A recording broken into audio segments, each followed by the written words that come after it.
Gonzalo de Berceo fue un escritor medieval y primer poeta en lengua castellana con nombre conocido, nacido en Berceo, Logroño, hacia 1195. Se desconoce la fecha de su muerte, aunque diversos documentos lo muestran vivo en 1264. Fue un clérigo y vivió en el monasterio de San Millán de la Cogolla en Logroño, donde se ordenó como sacerdote. En el monasterio de San Millán de la Cogolla ofició como clérigo secular y llegó a ocuparse de los cargos de diácono y presbítero. Además, es el primer representante del Mester de Clerecía, escuela medieval de hombres de letras cuya aportación fue la difusión de la cultura latina. Berceo inauguró la vía de la poesía erudita en contraposición con la poesía desarrollada por la poesía épica popular y la de los juglares. Sus obras están escritas en cuaderna vía, una estrofa de 4 versos alejandrinos monorrimos, como era habitual en el Mester. Sus obras religiosas se suelen clasificar en 3 grupos: las vidas de santos, los poemas geográficos sobre santos locales como la vida de San Millán, vida de Santo Domingo de Silo y la vida de Santa Oria, se basan en fuentes latinas. Obras marianas, dedicadas a la Virgen como la obra Milagros de Nuestra Señora. Milagros de Nuestra Señora es la obra más extensa e importante de Berceo. Fue escrita hacia 1260 y está formada por 25 relatos precedidos de una introducción alegórica.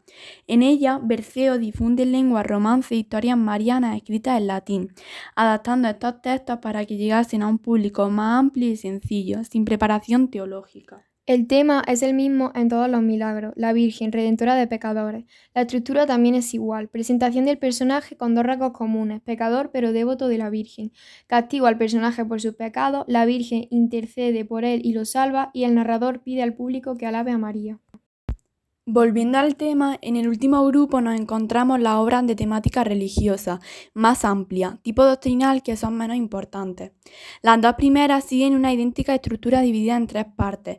La primera parte cuenta la vida del santo, la segunda relata los milagros que el santo realizó en vida, y la tercera los realizados tras su muerte a personas que rogaron su favor.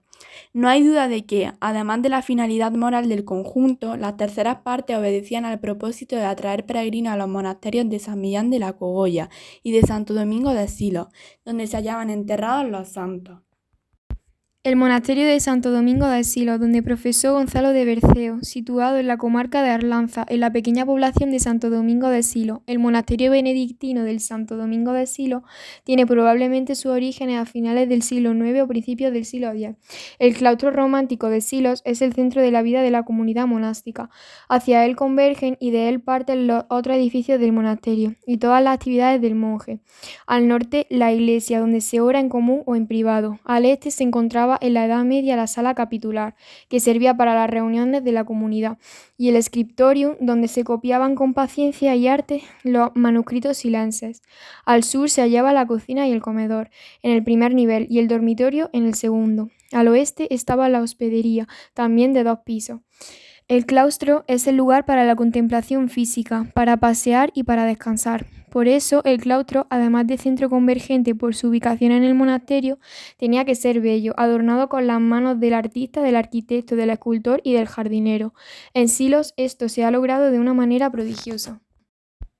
Hay que destacar la importancia de la escultura de sus capiteles, compuestos de elementos decorativos vegetales y animales, y los 8 relieves en los machones angulares, de temática bíblica: la ascensión, la venida del Espíritu Santo, sepultura y resurrección, descendimiento de la cruz, la asunción de María y el árbol de Jesé. El artesonado mudéjar del siglo XIV fue lo que remató a esta gran obra. La iglesia, levantada aprovechando parte de un templo mozárabe del siglo X, fue sustituida en el siglo XVIII por la actual, de corte neoclásico, obra de Pedro Machuca, sobre planos de Ventura Rodríguez. Del antiguo templo románico se conserva la portada meridional del crucero, Puerta de las Vírgenes. Son capiteles de comienzos del siglo XII.